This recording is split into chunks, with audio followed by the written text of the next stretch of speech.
Bonjour frères et sœurs dans le Seigneur, en tout cas tous qui aiment la parole de Dieu. Ça veut dire tous qui aiment Jésus, qui se déploie de Genèse à Apocalypse.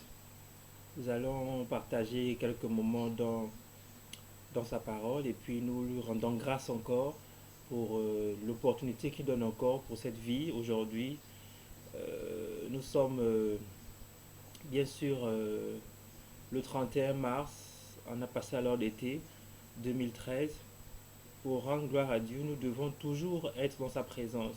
Quels que soient les problèmes, quels que soient les moments, quelles que soient les situations, Dieu est notre Père, Dieu est notre Créateur, notre Seigneur, notre Sauveur.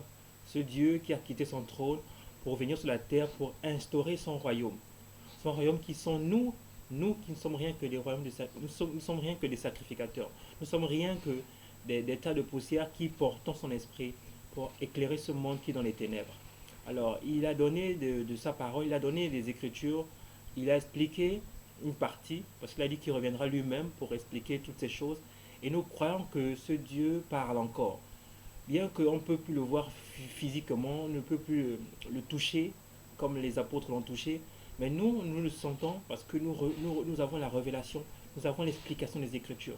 Nous avons, comme il dit, son évangile qui est éternel, son évangile qui n'a pas de fin, qui n'a pas de commencement. C'est lui ce Père dont parle le livre d'Hébreu, que Paul a bien instauré, a bien intitulé, qu'il n'a ni père, il n'a ni mère, il n'a ni commencement. Alors de nos jours, nous pouvons parler de la Pâque. C'est bien la Pâque. Mais quelle Pâque?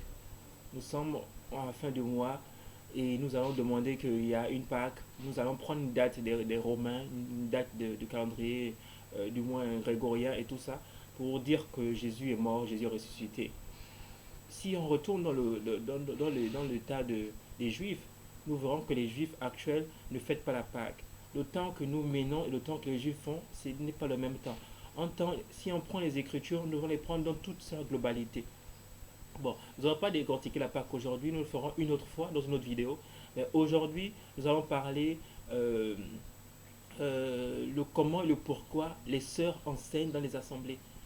Hein, l'Assemblée des saints, si on peut dire ça comme ça. Pourquoi une femme enseigne? Et quel est l'exemple dans les Écritures? Est-ce qu'une femme peut se tenir debout pour enseigner un peuple? En quelques minutes, on va essayer de sonder les Écritures, comme Jésus dit que vous sondez les Écritures dans Jean 5, verset 39, parce que les Écritures rendent témoignage de moi. Vous ne voulez pas venir à moi pour avoir l'esprit, avoir la vie. La vie, c'est son esprit, effectivement. Jésus, quand il dit de sonder les Écritures, c'est vous, les Juifs, en ce temps-là, étudiaient, cherchaient à comprendre, mais ne comprenaient pas que les Écritures parlaient de Jésus. Jésus qui ne veut pas que la femme enseigne. Ce n'est pas un hasard. C'est parce que dans le temple, les femmes n'étaient pas dans l'amabilité, ou on peut dire dans la stature de se mettre debout pour parler. Elles avaient leur coin où elles restaient. Les femmes dans le temple de Salomon ne pouvaient pas être debout à lire le rouleau, à lire l'enseignement que donnait Dieu à travers les prophètes.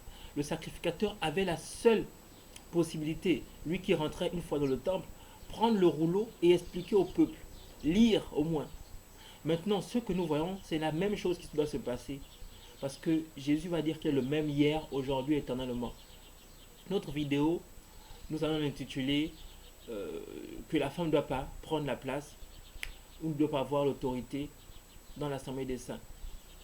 Alors, quand nous regardons encore le même temple, il y a les femmes prophétesses, on n'est pas contre ça. Il y a le don de prophétie, et il y a le prophète, donc le ministère de la prophétie. Mais nous sommes en train de parler de toutes les femmes qui sont debout actuellement dans les assemblées. Sont-elles de Dieu? Ont-elles eu des exemples comme ça, où une femme se tient debout pour parler dans les Écritures de Genèse, Apocalypse, qui est debout pour enseigner? Il n'y a pas. Je dis bien qu'il n'y a pas. Et s'il n'y a pas, ben faisons ce qu'il y a. Restons dans ce qui est écrit. Restons dans la sainte doctrine. Restons dans le partage de ce que Dieu veut nous donner. On ne peut pas aller au-delà des Écritures. Paul nous enseigne dans 1 Corinthiens 4,6 de ne pas aller au-delà de ce qui est écrit. Restons dans ce qui est écrit. Si ce n'est pas écrit, ne faites pas. C'est clair. Donc, nous allons parler un peu du temple. Donc, on voit qu'il n'y a pas de temple. Les femmes étaient mises à part. Il y a le dénombrement. Les femmes sont comptées. Mais nous voyons plus que c'est les hommes que Dieu mettait toujours devant.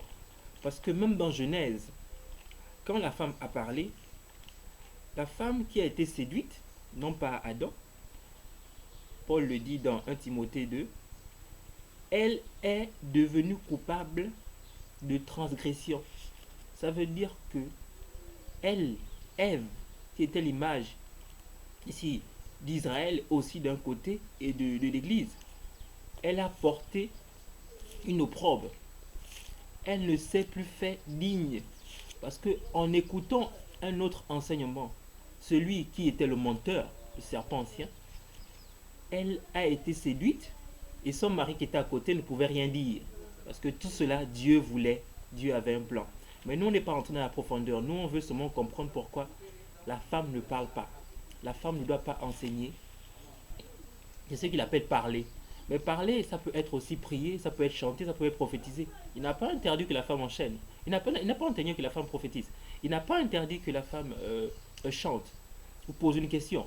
C'est pas interdit.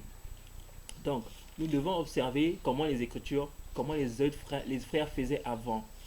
Bon, comme on lisait 2 Timothée 2, 1 Timothée 2, qu'est-ce qu'il nous dit notre frère Paul dans 1 Timothée 2? Bien que notre temps est imparti, 1 Timothée 2, je vais lire à partir du verset 8. 1 Timothée 2, verset 8. Il dit, je veux donc que les frères prient en tout lieu en élevant les mains pures, sans colère ni mauvaise pensée. D'accord? Voilà.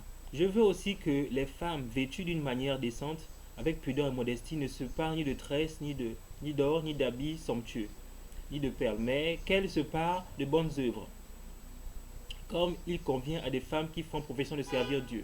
Ça, c'est important. Que les femmes enseignent, que les femmes écoutent l'instruction en silence. Donc l'instruction, on sait que c'est l'enseignement. Ce n'a pas de demi-mesure ici là. Avec entière soumission. Je ne permets pas à la femme d'enseigner. Quand il dit je ne permets pas, ce n'est pas Paul qui ne permet pas, mais c'est l'esprit de Dieu qui est dans Paul. Donc l'esprit de Jésus qui dit que la femme ne doit pas enseigner. Ce n'est pas Paul. Paul n'est pas un macho. Paul n'a pas le temps de réfléchir ou de raisonner. Paul n'a pas reçu l'évangile d'un homme. Tout ce qu'il dit est inspiré de Dieu. 2 Timothée 2, je crois, 1 Timothée, je crois, 3,16, dit que l'enseigne, 1 Timothée 3,16, c'est ça 2 Timothée 3,16, plutôt. Il dira que toute l'écriture est inspirée de Dieu, utile pour corriger, pour convaincre. Donc, c'est inspiré de Dieu. Ce n'est pas de Paul, ni encore dans le temps de Paul. C'est le même temps, ça ne change pas. Dieu ne varie pas, Dieu ne change pas. C'est le même Dieu, c'est la même écriture. La même Bible, on la lit actuellement. On ne peut pas dire parce que c'était à Timothée ou bien c'était à Corinthe, ça change. Non, le même siècle. Bien que c'est un nouveau siècle, on le voit, mais c'est le même siècle. Ça veut dire quoi? C'est la fin. Jésus a dit dans Hébreu 1 que c'est le temps de la fin. Gloire à Dieu. Il dit ici dans le verset 12, je ne permets pas à la femme d'enseigner ni de prendre l'autorité sur son mari. Quand la femme enseigne, elle prend l'autorité sur son mari. C'est ce qui est diabolique. Elle prend l'autorité sur l'homme. Mais si elle doit demeurer dans le silence, ça veut dire qu'elle doit écouter l'enseignement. Parce que Corinthiens le dit aussi, on peut le lire aussi. Car Adam, il le dit pourquoi? Parce que, car Adam a été formé le premier, Ève ensuite. Ce n'est pas Adam qui a été séduite, c'est la femme qui a été séduite. Donc quand la femme parle, la femme est séduite, la femme enseigne, donne d'autres choses, d'autres enseignements. Même si les femmes parlent bien, elle va dire Amen, c'est bien. Mais il y aura d'autres choses qui rentreront. Voilà pourquoi il ne veut pas que la femme enseigne. Il dit, elle sera néanmoins sauvée en devenant mère si elle persévère avec modestie dans la foi, dans la charité et dans la sainteté. C'est vrai qu'ici, il y a les prophéties, il y a les révélations, il y a les connaissances, mais nous, on va rester dans la doctrine d'abord. Pourquoi la femme n'enseigne pas? Autre vidéo, on parlera du voile, autre vidéo, on parlera du baptême, beaucoup de choses qu'on fait sans comprendre. On fait parce qu'il faut faire. Donc, notre problème ici, c'est les femmes. Pas la femme physique, mais la femme qui est debout. Mais cette femme, ce n'est pas Dieu qui parle en elle, c'est Jézabel. C'est un esprit malsain, un esprit de tromperie, un esprit de folie. Bien que tu vas voir les femmes qui tombent, qui font les miracles, qui font des choses obscènes et sales, ce n'est pas de Dieu. Dieu n'intervient pas dedans. Il y a des esprits en Inde qui déplacent des choses, il y a des esprits en Afrique qui parlent en langue. Il y a beaucoup de choses qu'on voit. Mais ça, ce n'est pas de Dieu. Parce qu'on peut être magicien, on peut être idolâtre, on peut être fou de ce monde, on peut faire des choses au nom de Dieu, Dieu est souverain, il laisse faire. Voilà pourquoi on a discerné le vrai et le faux. Qui est prêche bien, qui ne prêche pas bien. Même le frère qui parle, est-ce qu'il a la vérité? Même moi qui vous parle, est-ce que le frère dit des choses qui sont écrites? Est-ce que le frère parle bien? Alors nous rendons grâce à Dieu pour ces 10 minutes et nous allons consacrer encore notre temps encore dans plus enrichir cette vidéo. Ce n'est qu'un début et plus organiser notre temps dans les Écritures. On peut les lire, non, il faut l'explication, il faut la révélation, il faut l'interprétation. Parce que les Écritures seules nous dira Ésaïe, chapitre 29, verset 11, que tu peux donner un livre. Il va lire, il ne comprendra pas la lecture. Parce qu'il ne sait pas lire, mais dit de lire. Donc Dieu dit à quelqu'un qui ne sait pas lire de lire. Même chose, un homme qui ne sait pas lire. Dieu donne encore l'écriture à l'homme qui ne sait pas lire, mais dit de lire. Mais le livre est cacheté, le livre est voilé, le livre est scellé. Ce n'est pas pour tout le monde.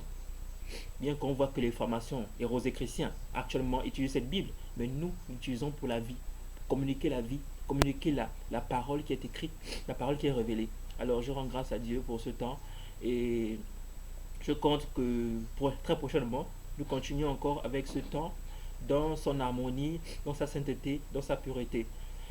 Soyez bénis, que Dieu vous garde. Amen.